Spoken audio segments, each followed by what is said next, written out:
Welcome to our Sunday Truth Talk. My name is Jona Bryndis. I'm a professional energy healer and energy coach. I train other energy healers, and I have picked a very controversial subject for today, namely angels and demons. Well, welcome everybody. These Truth Talks are live for you to ask questions and to comment, to share. This is a very important part of these live streams, but you can also watch the Truth Talks on YouTube. Subscribe to my channel there. There's I think 50 Truth Talks right now, and lots of other resources for energetically sensitives and people who are interested in the more multidimensional aspect of our being and our human nature. Yes, you like the topic. This is a very popular topic, and let me just be very clear about what it's not supposed to be. All right, I'm not here to give you a biased representation of what I believe angels and demons are. I'm not propagating any particular teachings or schools. I've, like many people nowadays, become an energy healer through a spiritual approach. I actually came to energy healing through a scientific approach. So what I will try to deliver to you here today is a roadmap, rather, and learning how to discern these unseen forces here. So there are more and more publications, movies, books about angels and dark forces, all right? And even in our linguistics, we can tell that these words such as demonic or ghoulish, or even, these words that are sort of in that in-between world, energy, energetic, spiritual awakening, all these words are becoming more and more prevalent in our daily lives. So why is that? Well, part of that is that in times where there's a lot of uncertainty, the human nature tries to find an anchor. It tries to find something that can perhaps bring in solutions or resolutions. So tarot reading, astrology, energy healing, Reiki, and so forth, those are all ways for us to connect with answers. Now, the direction where this is going, trying to find answers somewhere in the unseen, is not a bad direction, but there is a problem with this, and I want to talk to you guys about some of the myths of angels and demons, some of the pitfalls, some of what we can do against perhaps the susceptibility or confusions that we have. And I want to give you a systematic roadmap here on how you can work on this. So this new world of perception that is opening up for us right now brings in these more multidimensional aspects of our being, of ourself, and leads us to seeking more truth. All right, these things become more visible for us. So there is statistically a greater number of people in the world that are aware, that are familiar with, what would have been called, I guess, spiritual experiences in the old days. We also have a very strong mindfulness movement and New Age that brought back a lot of esotericism, a lot of mysticism, and also superstition, as we will see. And so as we are faced with these realisms here of the corona situation, of our world economy, our values changing, we are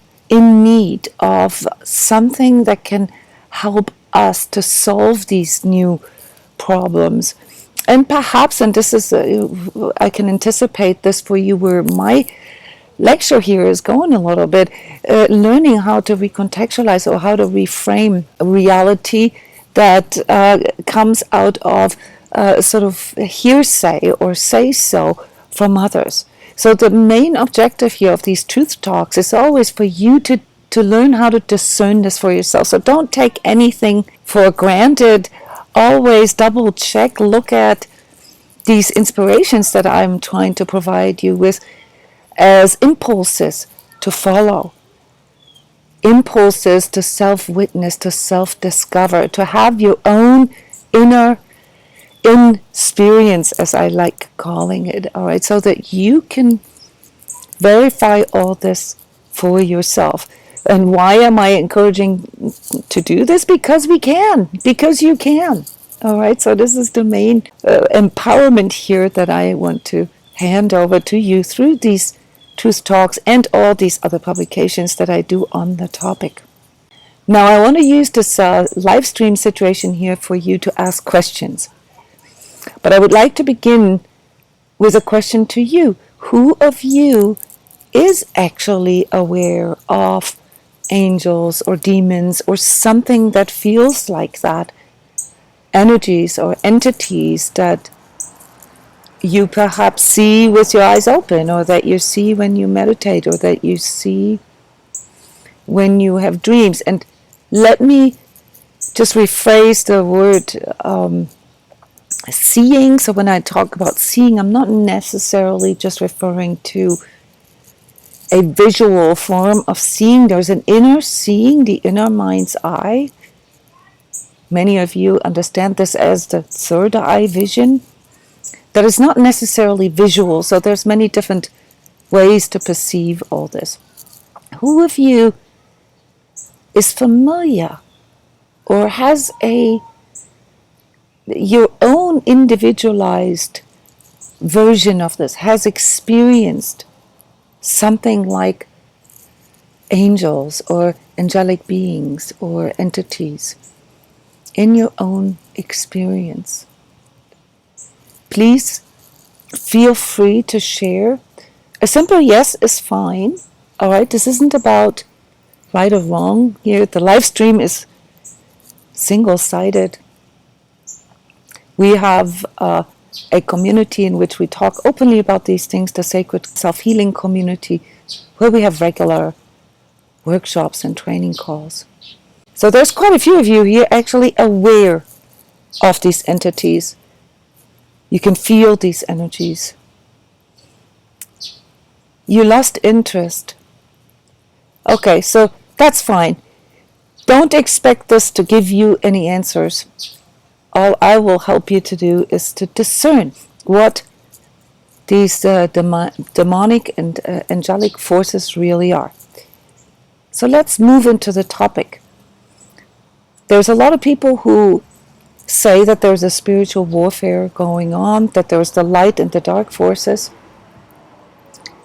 fighting, battling over something. All right, so the something, I want to leave this open for now because it's part of the awareness making for us to find out what it actually is that this battle is about. Where does this battle take place? Well, whether it's a religious version or an esoteric version, most who talk about spiritual warfare seem to agree that this battle is taking place here on this planet, here amongst with us humans.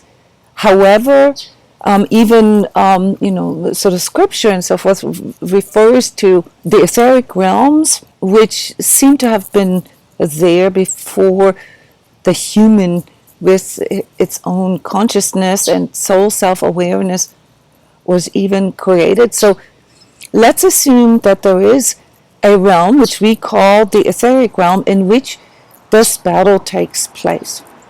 Now there are some instruments that we assign to dark forces.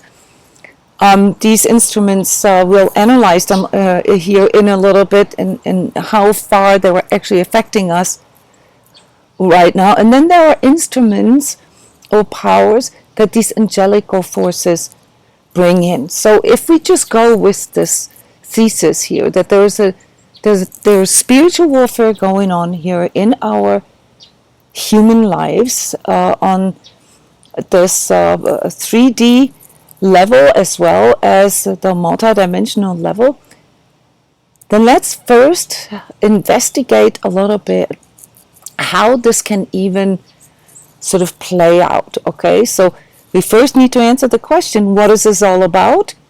Yeah, what is the battle about? And then what happens if either side, if we want to go with this sort of dualistic view, wins? So I would like to hear your input here real quick. What do you guys think it is about?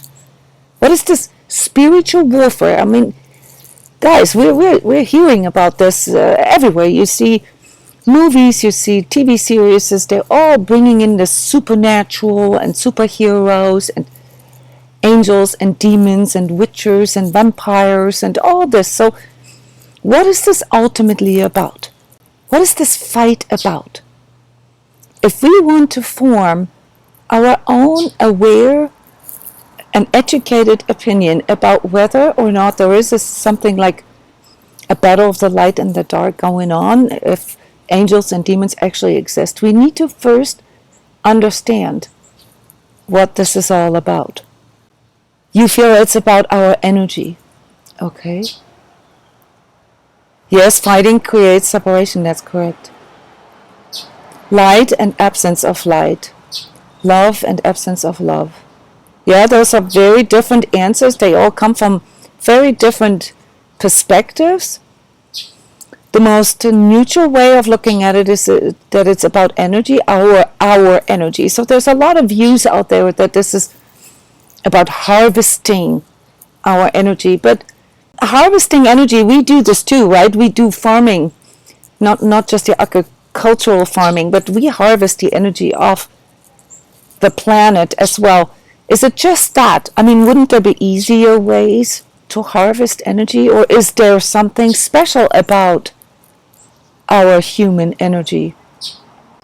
Allow this thought process to become really aware for you. So yes, energy is needed. I agree with you, Jody. Energy is needed for healing, all right? And also for creation, obviously. So if we just take on sort of a very sort of physical, materialistic view here, energy is basically needed for everything.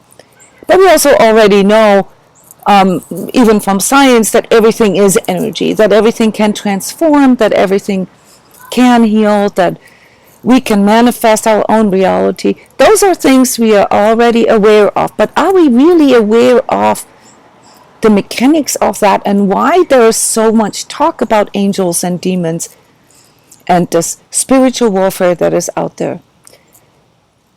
Yes, Justin, domination, control. I agree with you. But dominating what? Controlling what? There is, of course, a micro view of that, and that is, that we can all experience in our own lives. Domination, being dominated by outer rules, being controlled by government or regulation, or our partners, or the need for money. Our energy is sacred. Okay. Dark cannot feel love. Okay, now we're starting to get somewhere. So there must be a certain quality to our energy. A certain quality that is aspired by, let's just stick with the word dark forces for now. Because they don't have it. Okay, so domination, control, farming, harvesting would all be about getting something from us that they don't have. Is that basically where this is going? Guys, follow me here. This is a very important conscious exercise. Choose. All right, Cheryl. Yes, there are light. Okay, there are some things. You are talking about components of this. But what is it really about, guys? Choose is in nature everywhere. Light is freely available. We don't need to, why would dark forces go at lengths to, go through this like really complex spiritual warfare to get to light? Light's out there, it's free. The source of all encompassing energy. So there's something about source. Okay. Now that makes sense to me, Justin, because it's not just about having some light or some love or some truth. No, it's about the source of it all. And control over this. Yes, life as creation. Think this thought all the way to the end, guys. You guys are actually saying that we as humans have something that dark forces don't have. Otherwise, we wouldn't be part of this battle. So what is it then that we have that nature doesn't have? Or maybe nature does. Yes. So let me help you out here a little bit. Because for the systematic thinking and getting to insights, it's really important that you ask those kind of questions, the questions that lead you to the origin of this thought process. I disagree with the need for light or energy, because all that is out there abundantly in the cosmos. Yes, Denise, free will is a little more the direction in which this goes. Yes, Jackie, that's it. God force, the source of all existence. Yes, everything, that's correct. And the source, the God force or divine, let's just agree to say divine, then must be in us, isn't that? I mean, it is in nature, we know this. Celestial light, yes, is out there in the cosmos. So Heather, you are very close here. There's something in us humans that must have to do with the spiritual warfare. Because we have something we call consciousness that has to do with divine energy, the source of all existence, and at the same time, something that allows us to wield this. And how can we execute that?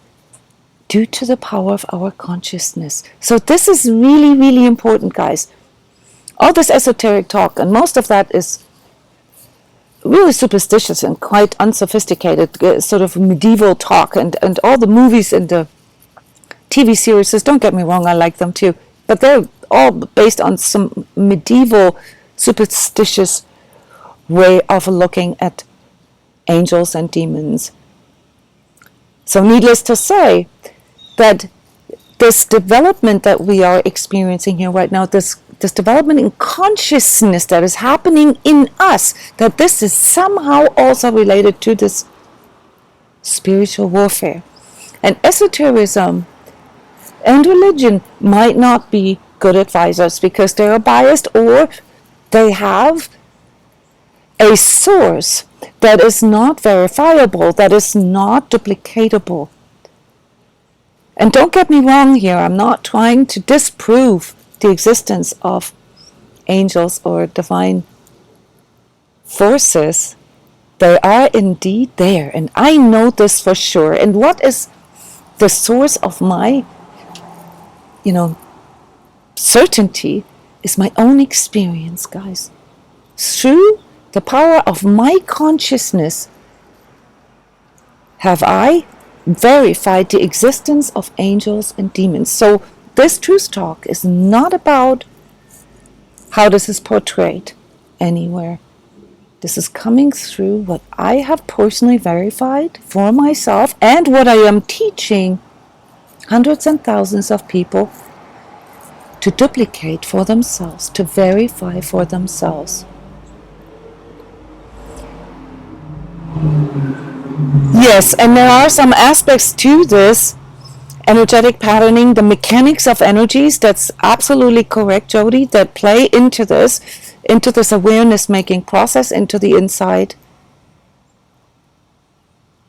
Yes, and as sort of we are keepers of the source of light, Are we really though, guys? Are we really? We are not. And this is very important to understand here if you want to understand what comes next, namely how to discern light and dark forces, angels and demons. We are not the same as the source of all that exists.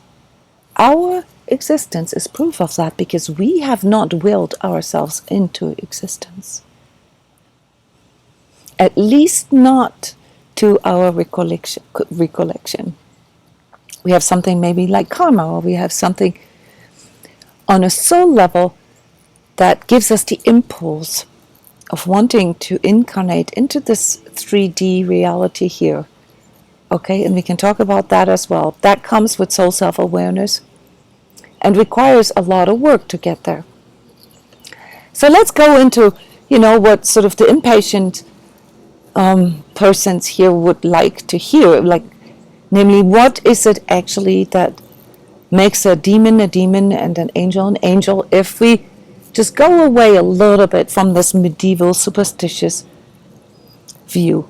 The instruments of dark forces, are restriction, defamation, untruths, lies, misinformation, alternative reality, propaganda, manipulation, lying, illusion, seduction, fear, driving us into our fear of survival, mental illness, and spiritual laziness.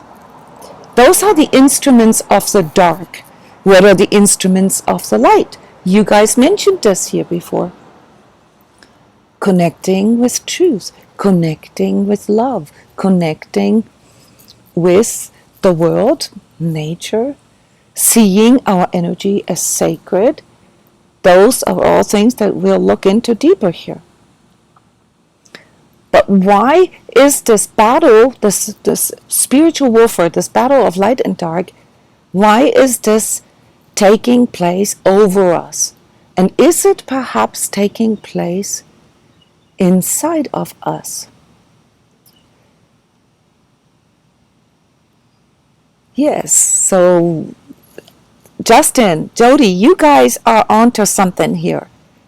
But let's first determine where this battle really takes place. What do you guys think? Does it take place outside of us? Is it something that is happening in the heavens somewhere? Or is it something that is happening inside of us? Or is it like as above, so below?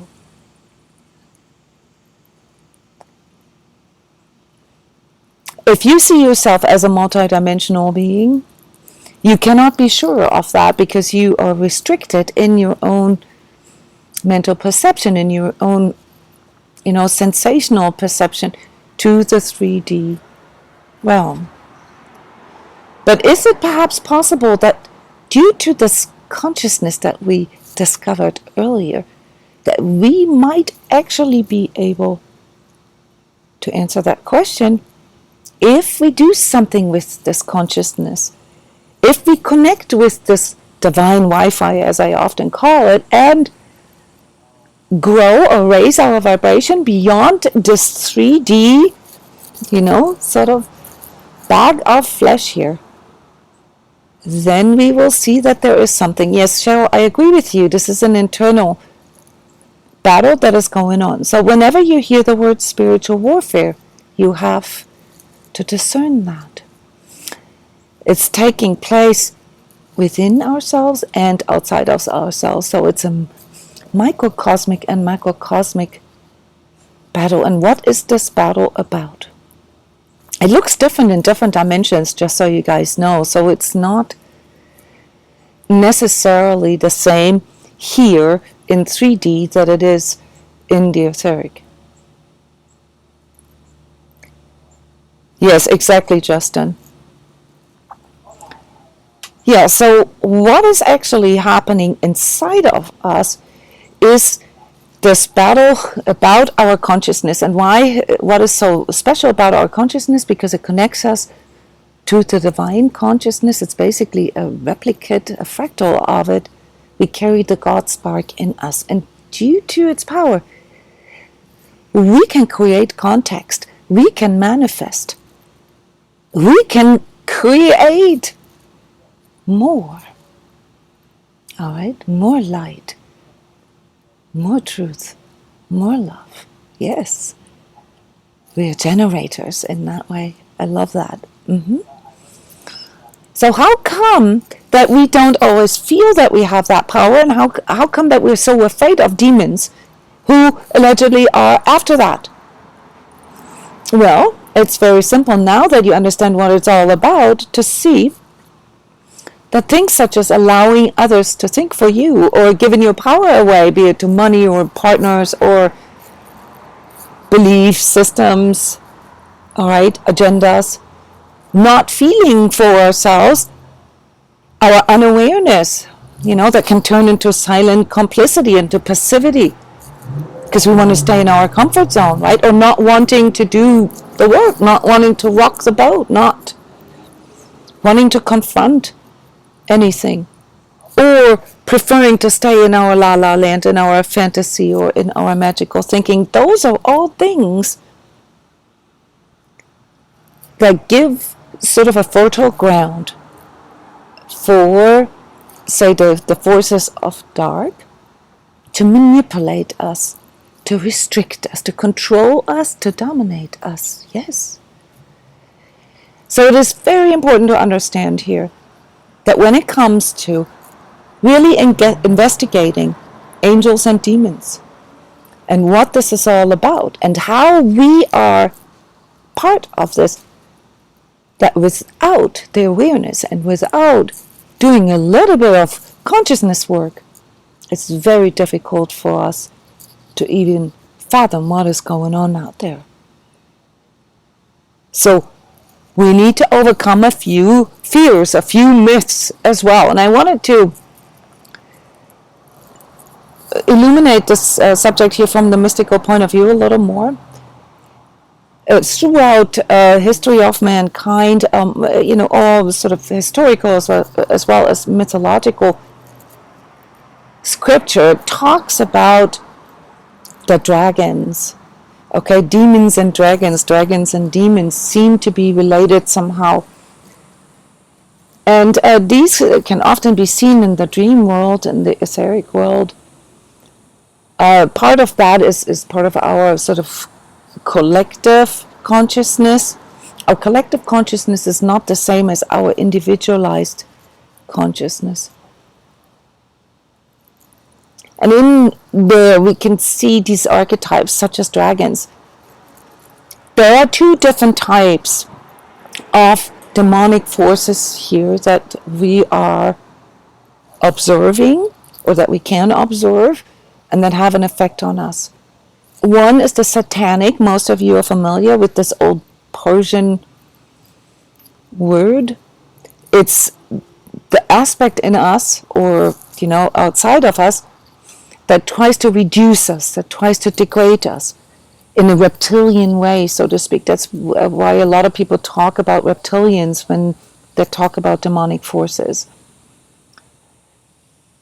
It tempts us, it seduces us, it plays on our lower drive.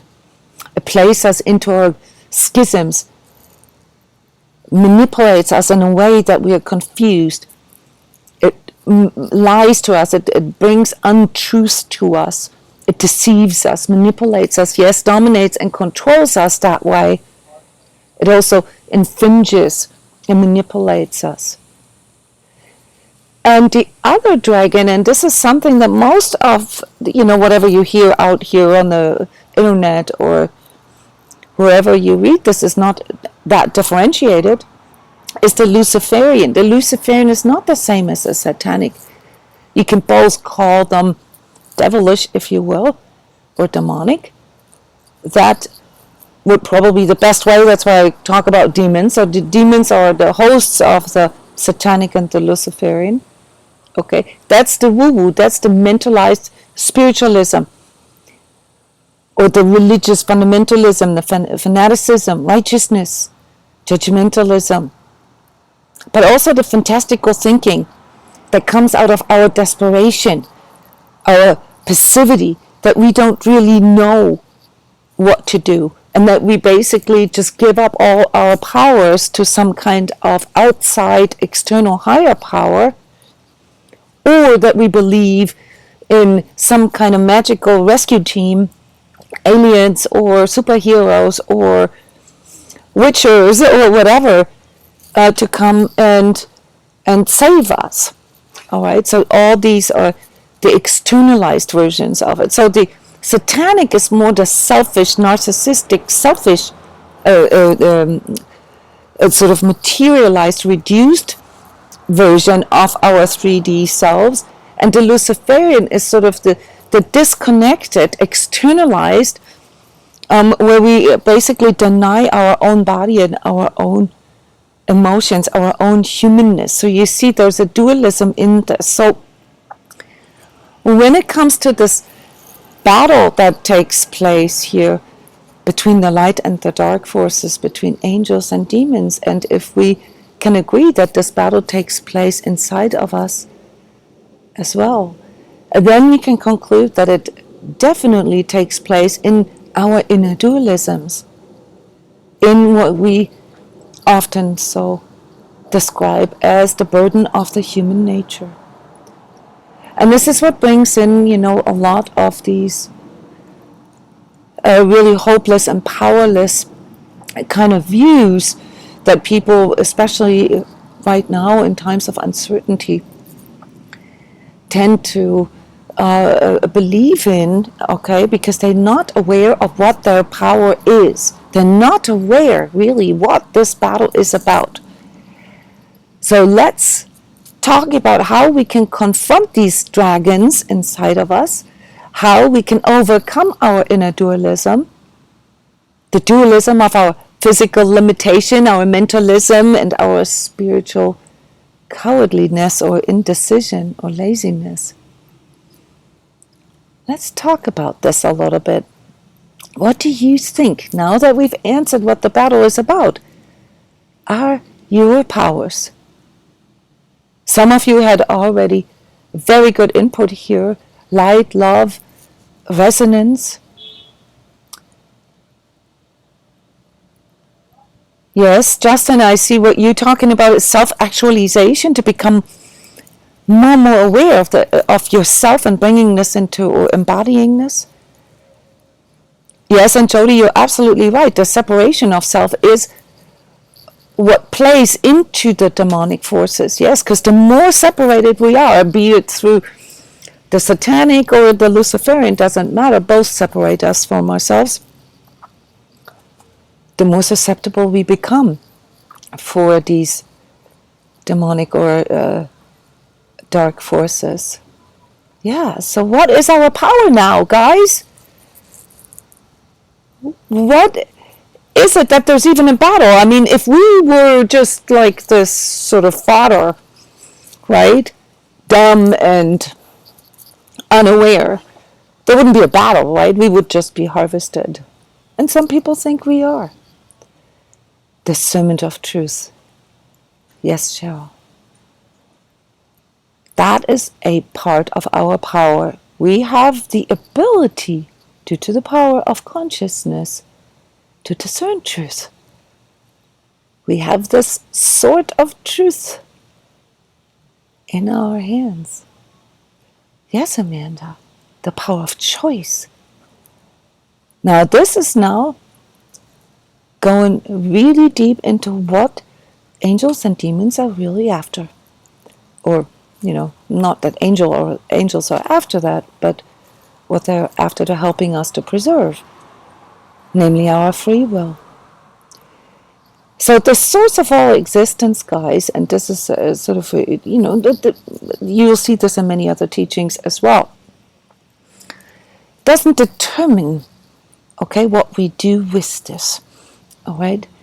We are indeed beings that are bestowed with consciousness, that have the power to discern truth, that have the power to create context, to create insight, and with that, the power to manifest, to co-create reality. And we have a free will. And this is what you need to understand. When it comes to this battle between angels and demons, it is about the free will. What are domination and control? Those are forces who try to bend the free will. Yes. So, the main thing to understand here, when it comes to angels and demons and what this battle is about and how we can strengthen ourselves and how we can stand up to it and break it, is number one, rule number one. We can't break the power of dark forces if we ignore or deny it.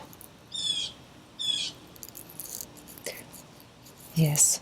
So how can we learn more about this? I mean, I talked about verifying all this. I talked about getting there yourself. Okay, so how can we get a greater awareness, right? We're not just bodies with a soul, we're souls with a body, right? So how can we verify this for ourselves? How can we, grow into our etheric self? This is where our energetic perceptivity comes in. Then, because through consciousness, we don't just get the ability to discern truth, the ability to say, oh yeah, this feels true to me or this doesn't. We also gain the power of discerning our own perceptions, of discerning our own ego illusions. So in the past, let's say sort of in this medieval understanding, and even back to biblical times, not that they are proven to be historic times, but let's say 2,000, 3,000 years ago, the only way people could actually zone into this etheric realm was through angels, was through prophets, through harbingers, through messengers. Okay? That is the old way of how the spiritual world communicated with us, because our consciousness wasn't developed far enough to create these insights from within ourselves. We needed in-betweeners. We needed middlemen. Now then, sort of in the medieval times, there was something that developed through people discovering something like clairvoyance. They had access to spirit worlds. And by the way, the impulse to seek or to explore the spirit worlds is as old as humans exist. At this very moment, there is evidence that through cave paintings and so forth, that humans have connected with the spiritual realm since over 40,000 years ago. So this impulse to wanting to connect with the spirit world has always been there, but there's a clear evolvement of that. And in the medieval times, people were more clairvoyant. Their spiritual or their 3D everyday life was, so that they still had this kind of connection with something that communicated to them as a sort of divine consciousness, but through middlemen. Okay, the problem with clairvoyance is that the source of that information that we receive through clairvoyance is not duplicatable, guys. It's not discernible. So at the time, the human consciousness wasn't developed enough, or hadn't grown into this discernment of truth enough yet to actually know the difference. That's why you had all these witch hunts and so forth. Okay, so you could never be sure that where this info is coming from. And this is a problem to this day. This is the problem with channelings and people who use alleged spirit guides. And I'm saying alleged not because I'm doubting it, but because it's hard to prove that, all right, to propagate certain spiritual truths.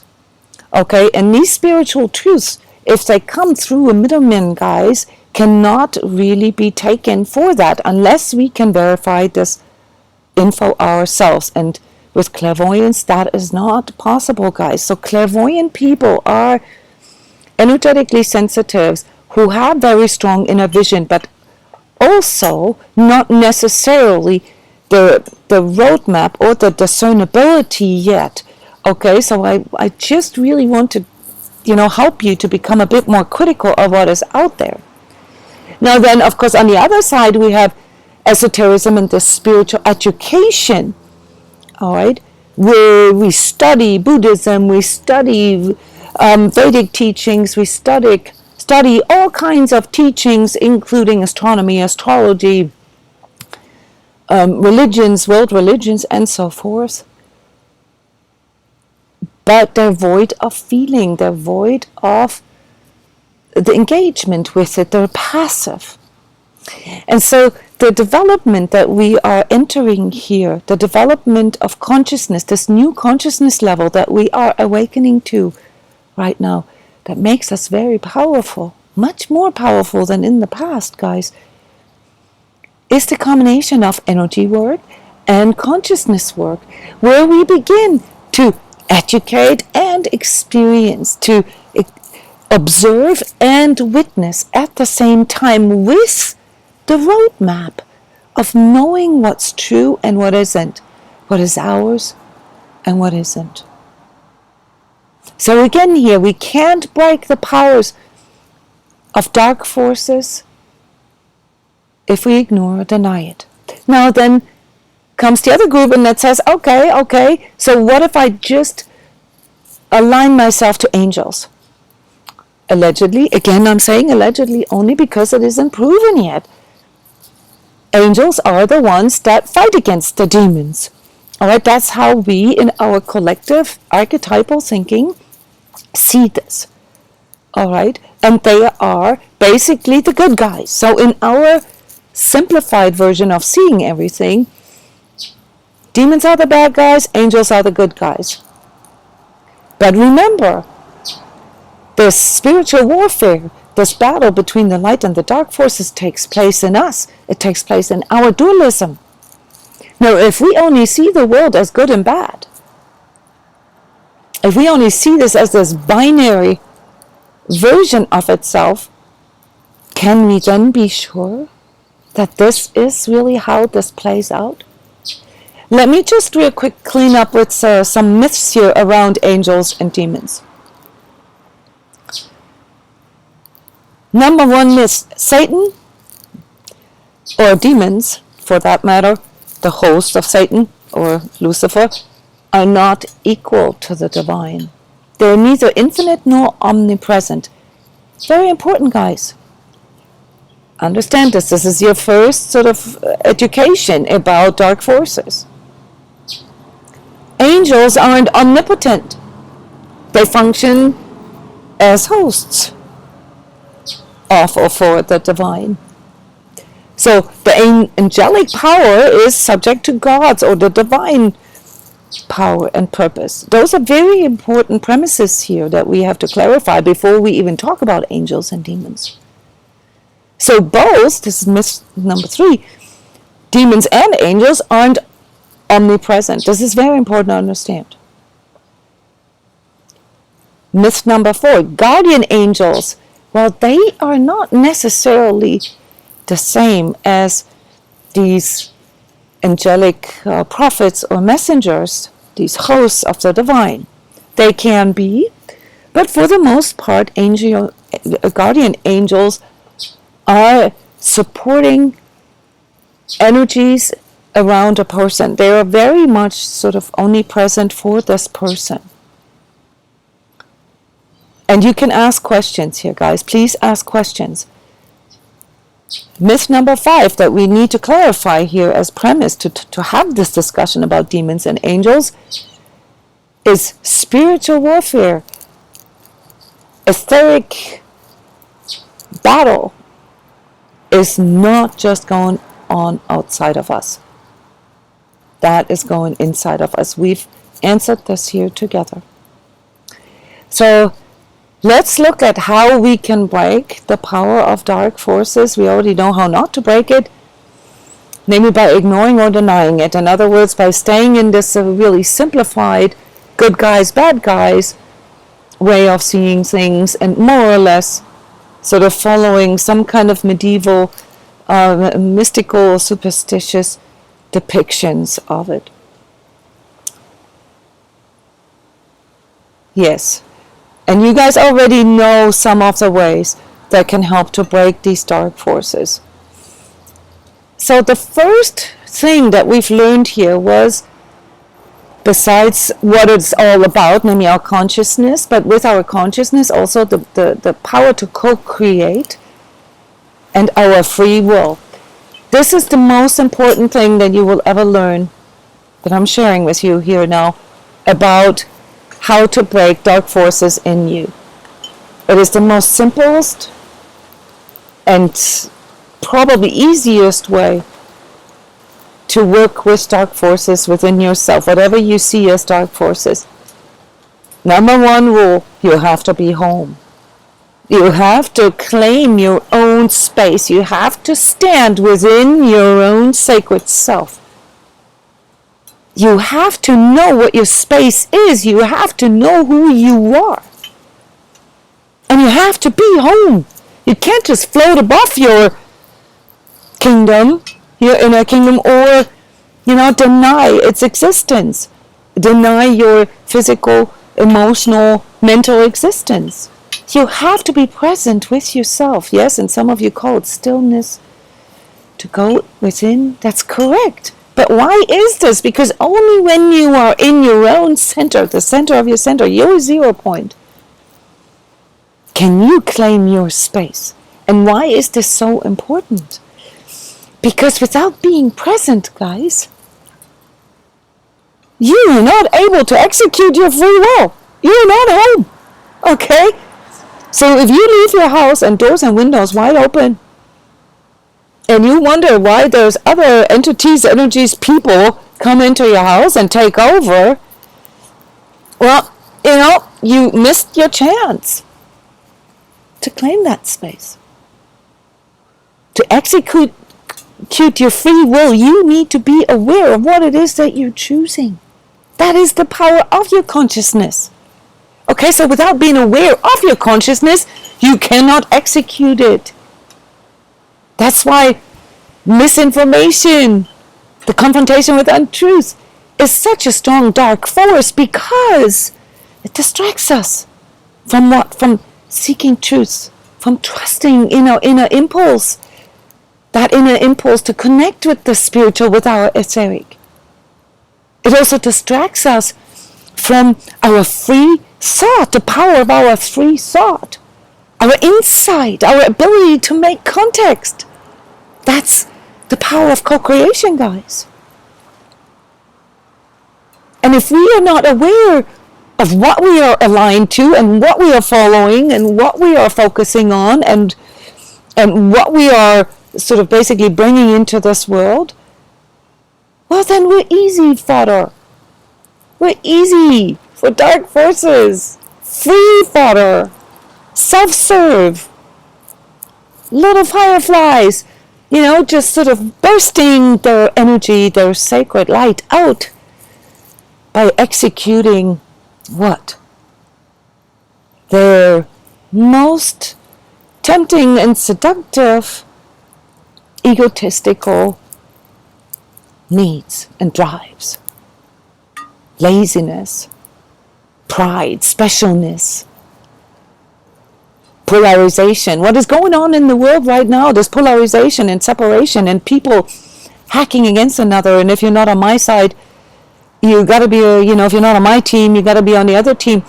Is free fodder, is self-serve for dark forces, guys. There is an attack of dark forces, of demons, visible and feelable for people right now, because we are seduced into this untruth, into this desperation and hopelessness, into longing for the superhero, the aliens, or the golden age, or due to our ego and our lower drives. Guys, addictions and pornography, and don't get me wrong, this is not a moral assessment here. They are bursting your sacred light out. They're telegraphing your sacred light that is free for any dark force out there to harvest, because you're completely unaware of what you're doing. And on top of all this, you externalize your energy to some say-so. or hearsay, secondhand spirituality. You have a complete lack of self-experience, laziness, and cowardliness. Not actually going and doing it yourself, not having the courage to discover the power that you have on your own. And not executing your freedom. That takes work, guys. Yes. That's why we feel the presence of darkness around us right now. So we're running out of time here, which means we're probably going to have to do a second part to this. But I want to give you something that you will remember. I gave you the number 1 rule of breaking dark forces, and that is you can't ignore or deny it. The number 2 rule is you need to know its name. You need to call it out. Remember Rumpelstiltskin, the fairy tale? That requires you to educate yourself a little bit, to verify these things. The weapons to break the power of demons are knowing what you're dealing with, recognizing untruths, recognizing deception, manipulation, and domination. And guys, there is a lot of misinformation out there, and everything that is being or trying to be sold as social justice and social goodness and saving the planet and saving humanity from this terrible virus. Those are concepts of the dark. Those are demonic concepts. To sell themselves as good. And without knowing truth, you cannot see the difference. Of course it's all about oneness and emancipation and freedom and truth and love. And social justice is part of that. It's no doubt.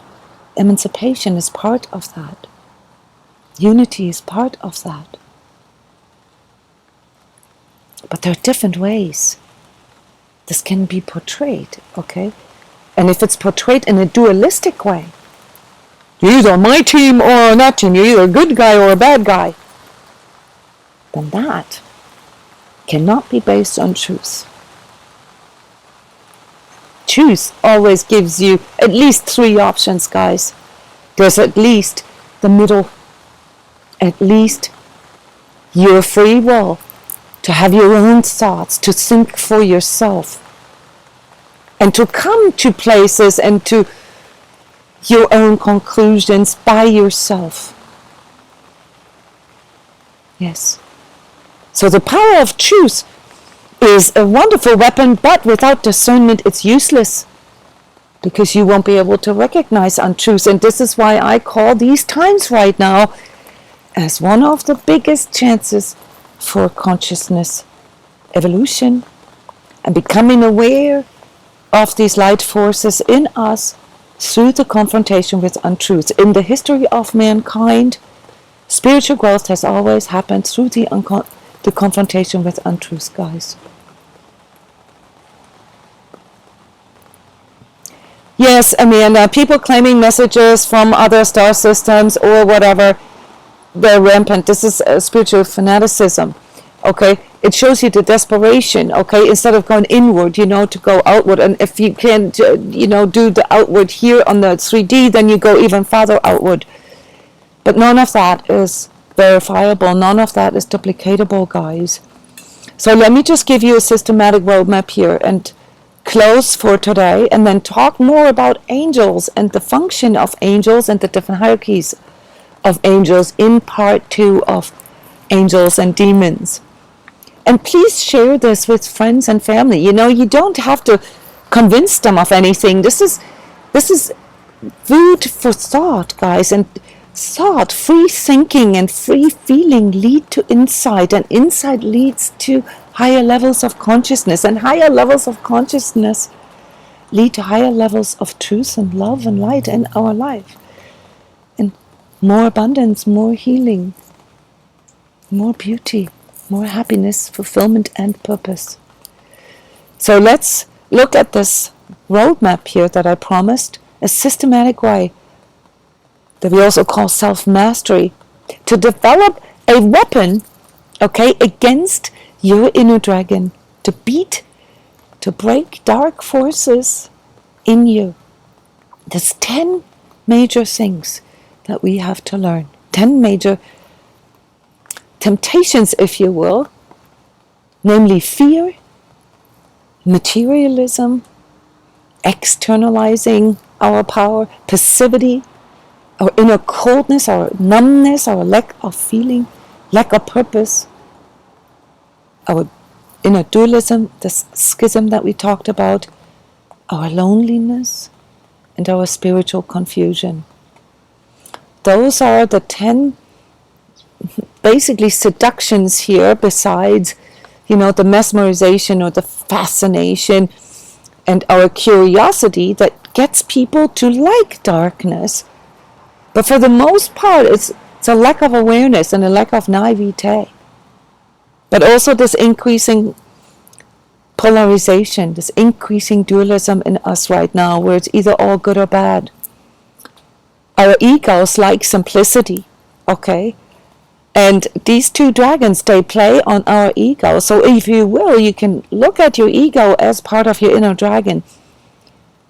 But the presence of our ego is also something that we need, so you can't demonize it either. It's not that simple. Okay?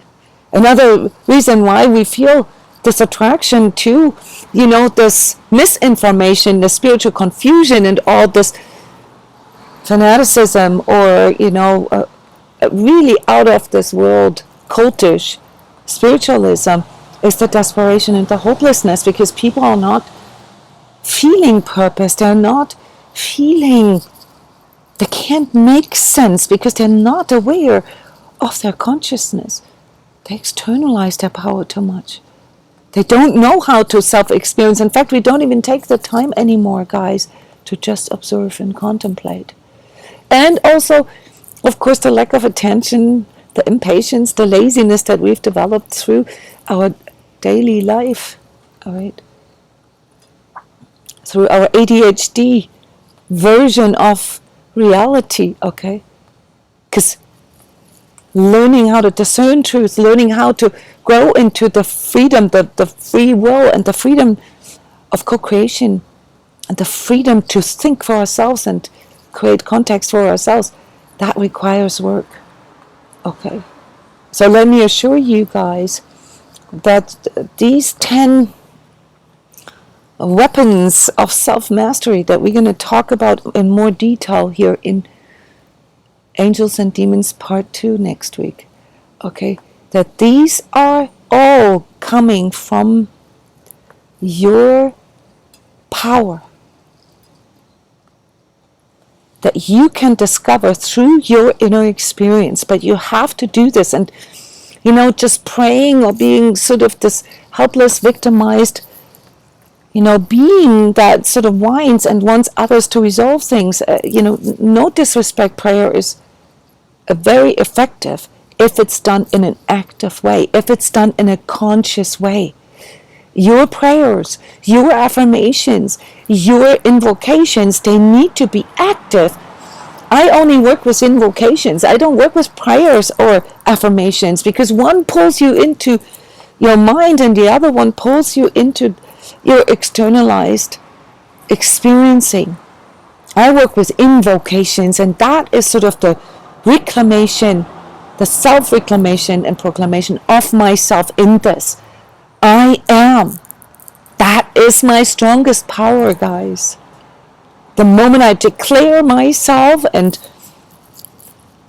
know where my home is, and stay in my home, and fully inhabit my home, and call it sacred, and sanctify it, no demons can access that.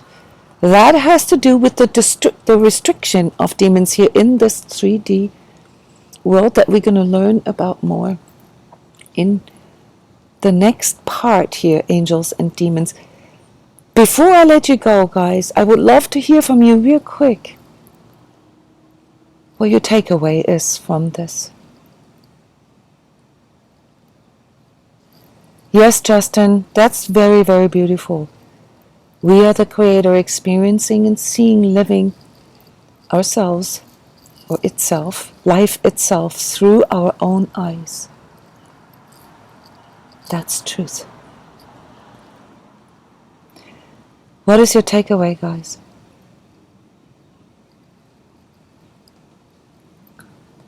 What have you learned here today? In this 1 hour observing, inner experiencing and verifying for yourself. Please share with us what it is that you take from this kind of information. And sorry if this is not confirming your bias, or if it's not going fast enough, or if it's not juicy enough.